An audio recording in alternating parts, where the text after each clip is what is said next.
good. All right, everybody. I'm here with Wayne Burnett. We're having a little bit of fun here on the mic. Welcome to the congratulations, Driver of the Year. Thank you. Or was it? It's not Driver of the Year. What do they call him here? I forget. Hall of Fame. Thank you. Yeah. I'm part of so many associations. I'm getting mixed up as to which award we're on. So that's okay. Yeah, Hall of Fame drivers. That's for sure. So how long you been driving? 39 years. 39 years. Well, and you're still with Home Hardware? You're with Home Hardware still? Yeah, I didn't start there, but I've been there for just over 13 years now. Okay. My dad worked there for 27 years, so I knew it was a good place to go.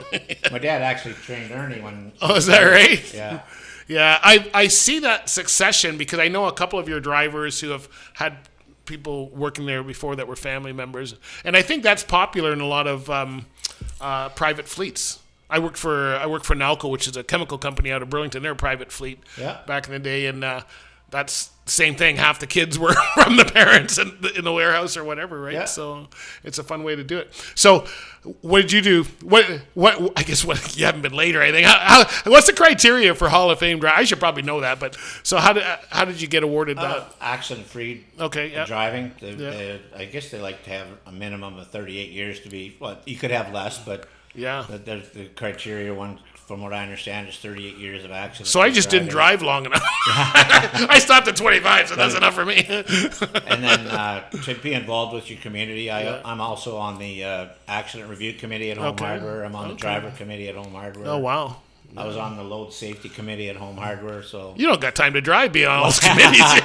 Well, we only meet once a month. Right, sometimes not that often either. Yeah. Criteria like that and things... So, what's your thoughts of the industry today? This ought to go on for about 2 hours. No, just kidding. It's changed, right? Oh, definitely big changes, and not always for the good, but a lot of big changes. Like you said earlier with Ernie, it used to be a lot of fun. It was a ton of fun. You knew everybody, every company, 10-acre truck stop, the Quebec table in the middle. Oh yeah, you go there now. It's still a little restaurant, but it's not hardly anybody stops anymore. Yeah, so. No, I know. They don't talk to each other. I just took the CB out of my truck. And that's another thing. You see a truck coming and you'd recognize who it was and you'd talk to them on the radio, or you'd look forward to having company when you're going down the road talking to running along with somebody, and it's totally different. So. So where's your run? Do you have a specific area that you run, or Ontario, Quebec? Okay, Manitoba sometimes. Oh wow, okay. So you're gone all week when you're gone, or 2 weeks, or a week. Usually starts Sundays and then finished on Thursday afternoons or Fridays. Right. Depends how busy we are. If we're really busy, then you work the 6th day. They don't force you to do it by any means, but if you're available to work and you want to, you can work. Have you worked for hire companies before?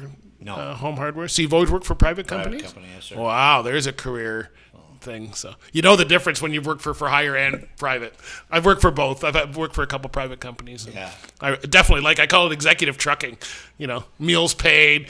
A bunk, but you don't use it. The hotels or whatever the program is. Right? I've done a couple odd jobs for guys just not full time or anything. Just hey, I need a hand. Could you help me with a for hire? Yeah.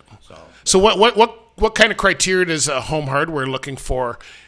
Because they're not just taking anybody. Those kind of fleets don't take anybody. You got to really prove yourself. You may not have the experience of 40 years, in that record, but someone looking for a job at Home Hardware, what kind of stuff do they have to have? Safe driving would be one, but do they look for certain attitude or anything like that? Oh, certainly they do. You got to have can't be afraid of working, because we have to unload it. We bring the stuff. Is it hand bomb off your trailers? Yeah. Okay.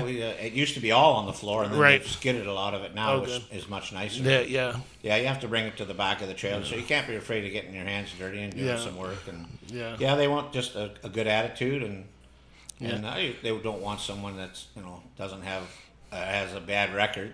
No one wants that. Person, I know at Nalco they didn't even call us truck drivers. They called us customer delivery specialists. Because we were in front of the customer more than our salespeople. We were there every week doing whatever, and it was more of a sales type environment. The delivery was kind of secondary.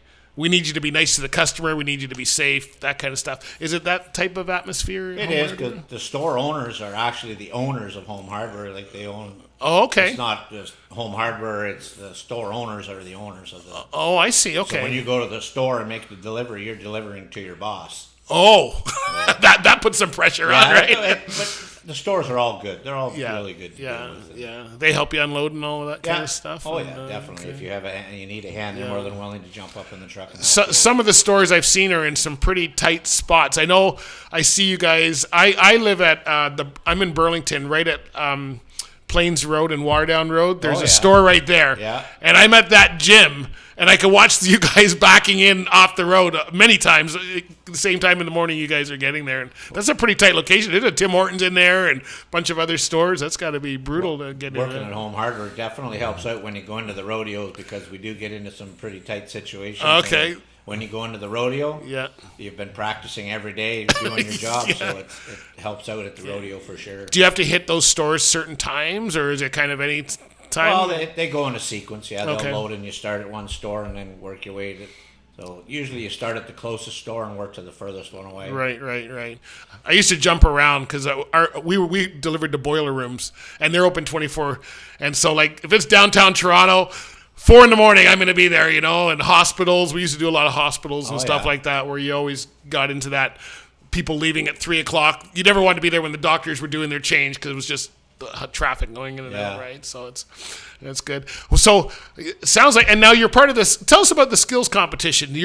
What level you're at? You won the provincials? Is that? Well, I've won the provincials. I don't know how many years I've won the provincials and gone on to the nationals. There's a number of home hardware drivers have done very well, Ernie included. Yeah. Done very well at the provincials. Like I said, because of the job we're doing with home hardware, it definitely helps out. I've been competing since 1997. Wow.